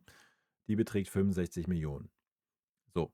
Des Weiteren möchte Opa die 20 Millionen Gehalt haben, was legitim ist, hat Alfonso Davies ja auch. Grandios, oder? Und die 20 Millionen Handgeld. Jetzt hat der FC Bayern sich aber gedacht: „Mist, wenn wir dem Opa jetzt 20 Millionen Handgeld zahlen und der nächstes Jahr den Verein verlässt für 65 Millionen, dann haben wir ja nur 45 Millionen. Ne, das machen wir nicht. Dann machen wir das so, dass wir sagen, der Opa bekommt pro Jahr, die er da ist, 5 Millionen extra, anstatt jetzt die 20 Millionen. Weil man dann wenn er dann verlassen würde, wir zahlen ihm jetzt 5, er haut ab, dann machen wir 60 Millionen. You know? Das ist der ganze Bums, so ich das gelesen habe. Ob das stimmt, wissen wir natürlich nicht, ja, so. Keine Ahnung. Aber das ist der Take, den Bayern gerade hat. Ja. Verständlich, ne? Logisch. Weil warum sollte man 'ne Ausstiegsklausel haben wollen, wenn man nicht plant, den Verein zu verlassen? Da braucht man ja auch keine Ausstiegsklausel, ne? Hm, Das Angebot zurückziehen, wenn er sich diese Woche nicht entscheidet. Ja gut, das Angebot ist ja eh datiert. Ist ja dasselbe, wie es bei Alfonso Davies war. Das Angebot wird zurückgezogen werden, aber Opa möchte das Angebot ja eh nicht annehmen, spielt das keine Rolle. So, dann müsstest du ja sagen: „Jo, Angebot ist zurückgezogen und Opa, pass auf, wir machen dir kein neues Angebot, bitte such dir zum Ende der Saison 'n neuen Verein.“ So, das müsstest du kommunizieren. Dann hast du ja wenigstens 'n Take gemacht, ja? Der Take wäre immer noch saumäßig dumm, habe ich gerade schon erklärt, warum. Aber den müsstest du ja bringen. Nur den Take: „Ja, wir haben das Angebot zurückgezogen.“ Ja, grandios. Haben wir bei Davies gesehen. Schlotterbeck holen, Alter, welcher Schlotterbeck kommt, Alter. Junge, stell dich ins Stadion mit Korn Schlotterbeck. Und wenn ich der Einzigste bin in der Süd. Junge, Junge, Alter. Wenn der Opa den Verein verlässt, ja, alles gut. Leute, was ist denn los? Jonathan Tah ist der viel wichtigere Spieler gerade. Wir haben Ito. Ja, dann ist der Ito der Linke in der Innenverteidigung. Du hast noch 'n Min-Jae. Ja, da musst du dem Min-Jae mal 'n bisschen das Vertrauen geben, wie du's Opa gegeben hast. Ich glaube, dann kommt Min-Jae auch auf das Level. Ja, nicht in der Vorwärtsverteidigung, das ist nicht seine Stärke. Alles gut. So, du hast 'n Stanisic, der 'n überragenden Innenverteidiger spielen kann, meiner Meinung nach. 'N Daiber, ja, muss man sich mal angucken, ist auch noch 'n Talent, ja? Also, ich glaube nicht, dass wir große Innenverteidigerprobleme haben. Natürlich wär's sportlich wild, wenn Opa weg wäre, was 'ne super Kombo ist mit Jonathan Tah. Ja, gar keine Frage. Und natürlich wirst du 'ne gewisse Zeit brauchen, da den nächsten Innenverteidiger dann auf dieses Level zu kriegen. Ey, aber unmöglich ist das jetzt auch nicht in dem Kader, den wir haben. Weiß ich nicht.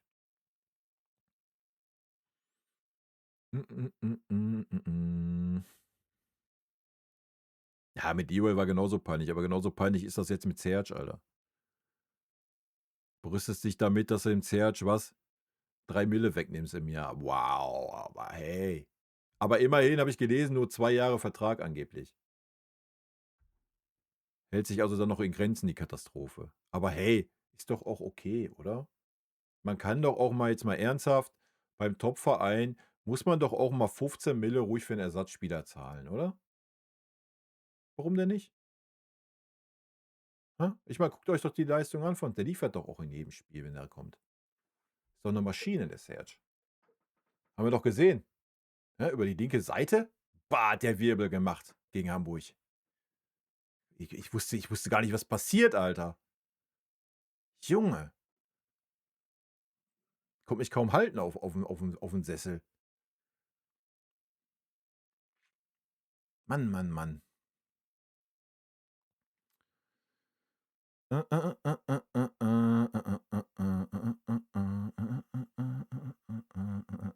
Olli, servus. Ich weiß nicht, wo die vom Gehalt liegen, Diaz und Olise.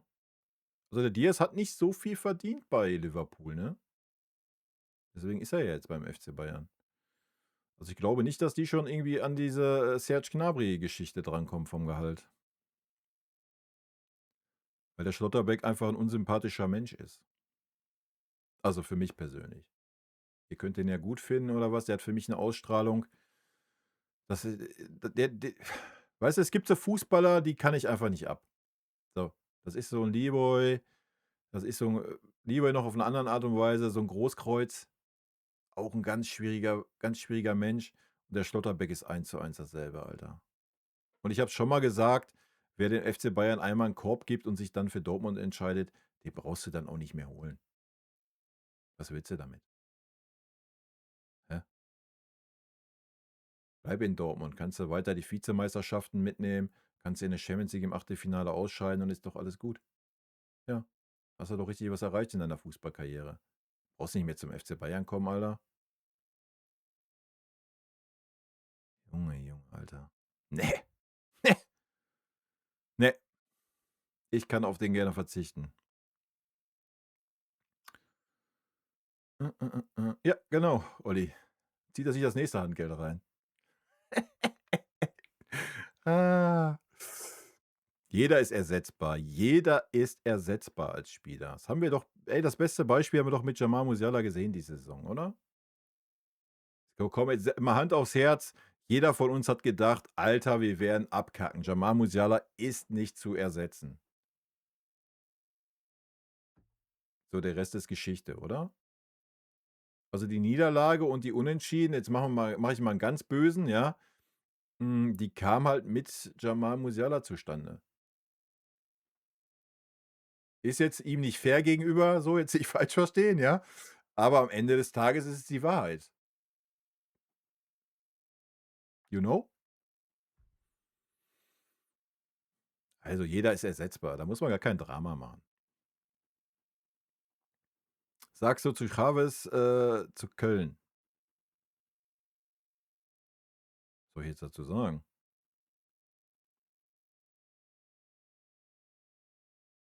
Na ja, diese Saison hat Opa keine großen Patzer gemacht. Das ist leider Schwachsinn, was du erzählst. Auch letzte Saison war das schon sehr, sehr stabil. Davor, ja, hast du recht, das war Opa seine große Schwäche, ja. Aber seitdem Kompany da ist, hat der Opa doch noch mal locker 2 Steps gemacht. Ja, das muss man ja mal ganz klar sagen. Also, ne, da gehe ich nicht mit. Opa wegen den Patzern so diskreditieren ist so von gestern, ja.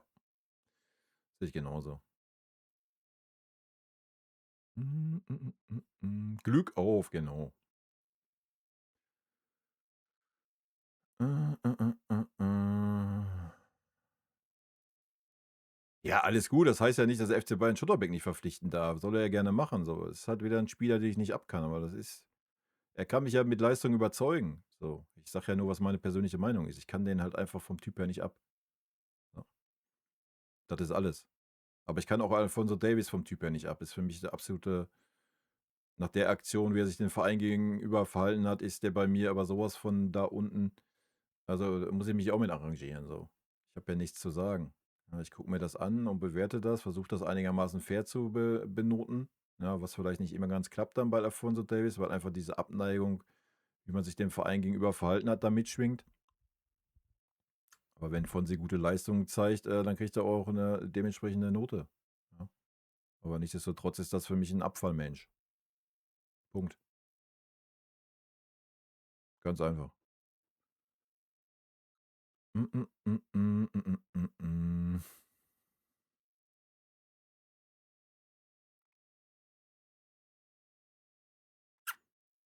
Ja, keine Ahnung. Ich glaube, du hast ein bisschen wenig den Opa verfolgt, wenn du solche Takes hier bringst. Ist nur meine Meinung. Aber ja, vielleicht wird ja dein Take untermauert und der Opa macht 'n Riesenbock und, keine Ahnung. Kannst du dich dann freuen oder was? Also, sorry, Alter. Da musst du dir auch nur mal den Reife es geht ja nicht nur um so eine einzelne Szene. Auch Opa hat sonst auch immer in jedem Spiel hat er mal eine kleine Unsicherheit gehabt. Und wenn er dann mal eine kleine Unsicherheit hatte, wurde er gleich fickerig, auch in der Bundesliga. So, Opa wurde immer gleich fickerig, auch in der Nationalmannschaft. Das ist doch gar nicht mehr da, Alter.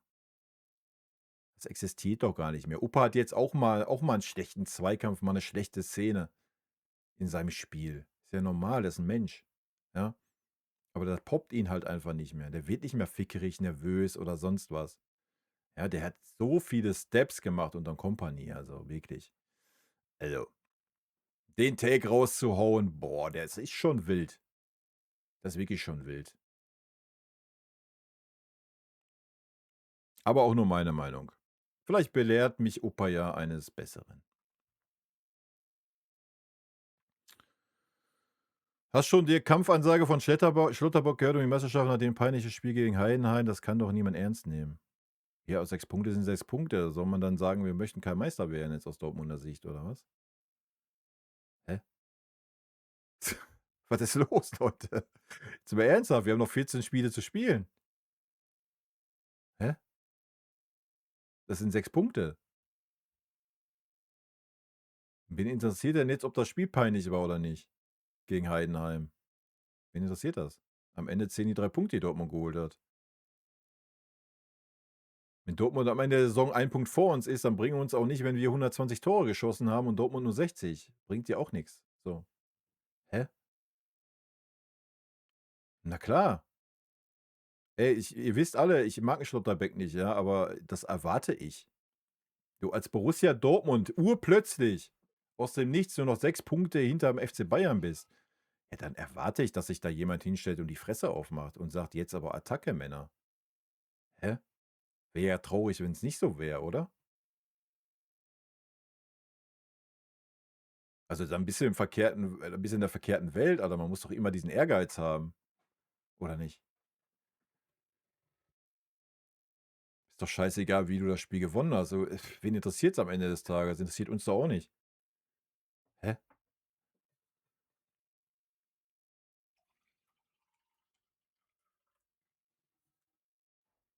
Keine Ahnung, wir reden auch immer noch über Dortmund, Alter. Wir reden ja jetzt nicht über, was weiß ich, Duvalshausen.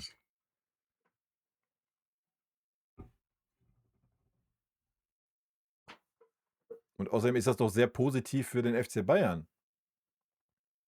Ich glaube, dass das eher motiviert, als wenn da irgendwie tief gestapelt werden würde, oder? Ich glaube, das ist doch eher 'ne Motivation, wenn so 'n Kimmich, so 'ne Aussage liest oder hört, ähm, als wie andersrum.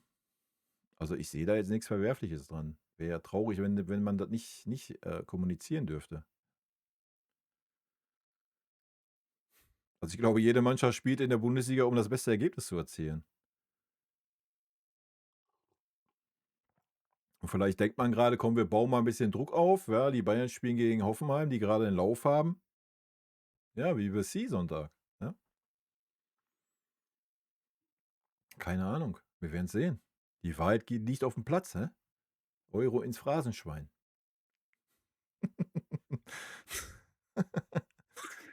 Nein, ist doch völlig legitim, Alter.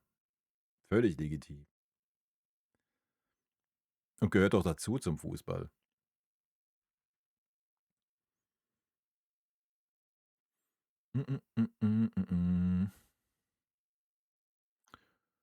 Muss aber auch sagen, dass Opa gefühlt 4 Wochen schon fehlt. Der soll erst mal so stabil zurückkommen, oder? Hä? Hast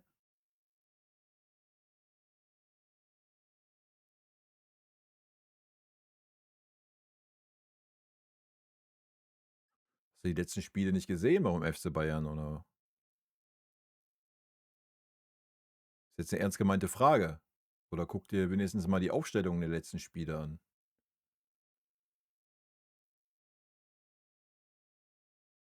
Das war nicht Alphonso Davies, das war schon Upamecano, der da in der Innenverteidigung gespielt hat. Wilder Take. Hätte gerne einen Eric Dier neben dem Tar gesehen, aber hätte stabil und Führung hatte er ja. Ja, keine Ahnung. Also, ich fand's auch traurig, dass 'n Eric gegangen ist, aber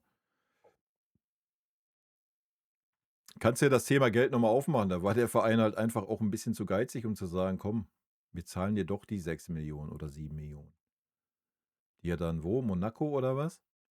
Die er dann da bekommen hat. So, der Mann ist in den letzten 2, 3 Jahren seiner Karriere, dass der noch mal 'n bisschen was mitnehmen will. Joa. Und da ist er Stammspieler, war er bei uns halt nicht. So, das sind halt alles Faktoren, ne? Hm, hm, hm, Ja, wie gesagt, also klar, es kann 'ne Motivation sein für Dortmund, ne? Darf man auch nicht unterschätzen so. Wenn die jetzt sehen: „Oh, der FC Bayern schwächelt grade." Ähm, auch wenn die Spiele dann nicht souverän gewonnen werden von Dortmund, das spielt ja keine Rolle, Hauptsache sie werden gewonnen. Das kann natürlich schon 'ne Motivation sein, darf man auch nicht vergessen, ne? Und noch mal, das Spiel gegen Hoffenheim ist noch nicht gewonnen, wa? Das ist noch nicht gespielt. Also,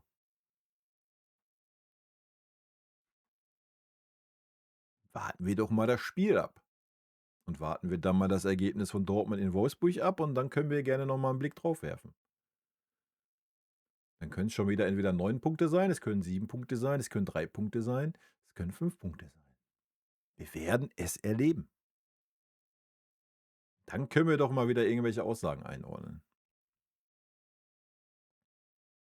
Ja, also ich kann den auch nicht ab, aber wie gesagt, die Aussagen finde ich völlig legitim, Alter. Warum soll man das nicht sagen? Ist ja immer das Problem in Dortmund so. Dortmund ist ja immer, also Dortmund hat ja keine Ansprüche. Also keine, die sie öffentlich äußern. War schon immer so in Dortmund. Ganz, ganz selten mal, ja? Das ist ja immer das Problem von Dortmund. Dortmund baut ja selber keinen Druck auf. So. Und wenn du dann da als Spieler bist, der halt noch diesen Ehrgeiz vielleicht hat, dann geht dir das vielleicht auf die Eier und dann sagst du vielleicht irgendwann einfach auch mal, um zu versuchen, die Mannschaft mitzunehmen, ähm, haust du dann halt mal sowas raus. Also, ich kann das schon nachvollziehen, ja? Ob das dann peinlich ist, also, ich finde es nicht peinlich, aber ich habe das Spiel auch nicht gesehen, ist mir auch egal, aber wie gesagt, ich finde das für legitim, weil Dortmund scheitert viel zu oft an ihren eigenen nicht vorhandenen Ansprüchen, Alter. Muss man einfach mal sagen. Ich glaube, so mancher Mannschaft würde das mal guttun, ähm, sich dahinzustellen und mal klare Ziele zu formulieren. Ja, ob die dann realistisch sind oder nicht, ist so drauf geschissen, ja. Aber nein, dann hat man ja das Problem, dass man daran gemessen wird. Ja. So, deswegen tut man das nicht. Ja, aber ich weiß nicht, als Borussia Dortmund sollte man, glaube ich, schon vor einer Saison Ziele, formulieren, Alter. Und da sollte man auch den Anspruch haben, auch wenn das vielleicht nicht nach außen dann ganz so rüberkommt, schon das Ziel formulieren: „Alter, wir wollen gerne Deutscher Meister werden, unabhängig vom FC Bayern", ja? Finde ich schon. Ja, wir labern immer, Bundesliga zu langweilig, bla bla bla. Ja, das liegt aber daran, dass die Vereine halt auch keine, die setzen sich ja selber keine Ziele. Die setzen sich ja selber nicht unter Druck. Ja, da wird immer alles: „Ja, ja, der FC Bayern und ja, wir gucken mal" und ja, musst du dich halt auch nicht wundern, Alter, ne? Ist halt so. Wie heißt das so schön? „Nur unter Druck entstehen Diamanten." Ja, musst du deiner Mannschaft halt auch ab und wann mal, den Druck auferlegen, ne?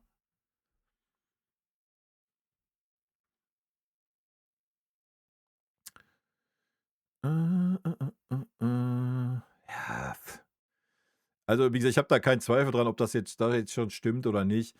Natürlich wird der FC Bayern die Kohle zahlen. Ich habe es doch grade schon gesagt, es gibt doch keine Alternative dazu. So. Soll man jetzt wegen 15 Millionen da irgend 'n Heckmeck machen? Hä? Nein, natürlich nicht. Also, sorry, ja. Man wird das feierlich verkünden und dann ist doch gut. Ja, und wenn der Opa dann in 2 oder 3 Jahren noch mal was anderes machen würde, dann zieht man die Ausstiegsklausel, ist doch Tuppi, wir kriegen noch 'n bisschen Kohle und dann sind doch alle zufrieden, ne? So, das ist doch warum ich hier vorhin gefragt habe, welche Alternative gibt's denn? Es gibt nicht die Alternative zu sagen: „Ja, das ist jetzt unser Angebot, friss oder stirb.“ Die gibt es nicht, weil du dich lächerlich machen würdest. Sorry. Du kannst nicht einem Spieler, der zu den Top 3, 4 in dieser Saison zählt, ja, durchgehend auf diesem Level spielt, kannst du nicht so behandeln, wenn du einen Alphonso Davies letzte Saison, der hier spielt, behandelt hast, als wäre er der König von München, Alter. Sorry, dann machst du dich lächerlich.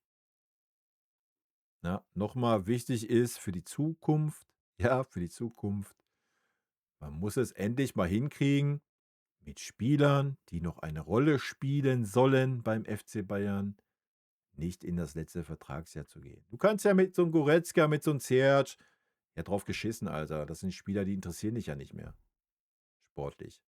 Ja, mit denen kannst du ins letzte Vertragsjahr gehen. So, da hast du ja noch eher das Heft des Handelns in der Hand, weil ein Leon Goretzka wird nicht das Geld woanders bekommen, was er beim FC Bayern bekommt. Dasselbe gilt für Serge Gnabry. So, ja, da hast du ja die Pistole in der Hand. Da sagst du denen: „Hier, du kriegst jetzt 15 oder du kriegst 13.“ Du könntest beim Ziyech wahrscheinlich auch locker auf 12 runtergehen. Welcher Klub soll das denn zahlen? Für welche Leistungen denn? Dasselbe bei Leon, ja? Aber Spieler, mit denen du planst, kannst du nicht ins letzte Vertragsjahr gehen. Das ist lächerlich. Ist so. Äh. Ja, keine Ahnung, ich gucke keine Dortmund-Spiele, kann ich nix zu sagen zu irgendwelchen Leistungen auf dem Platz. Ist mir auch egal. Noch mal, für mich ist das völlig legitim, wenn 'n Verein, der 6 Punkte hinter dem Tabellenersten ist, irgendwelche Ansprüche formuliert. Also, es wäre traurig, wenn dem nicht passieren würde. Äh.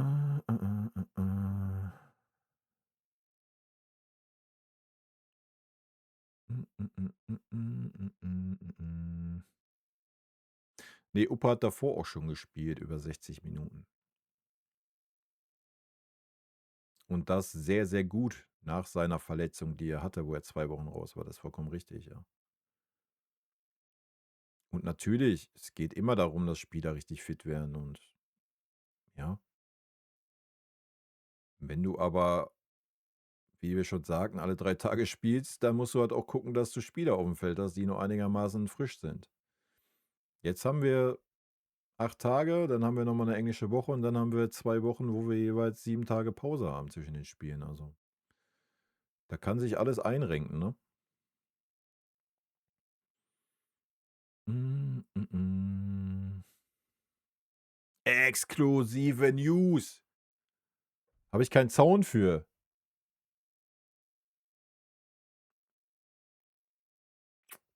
Habe ich keinen Sound. Ich habe keinen News-Sound.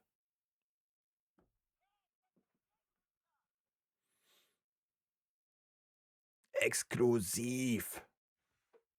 Ja, geil, oder? Wild.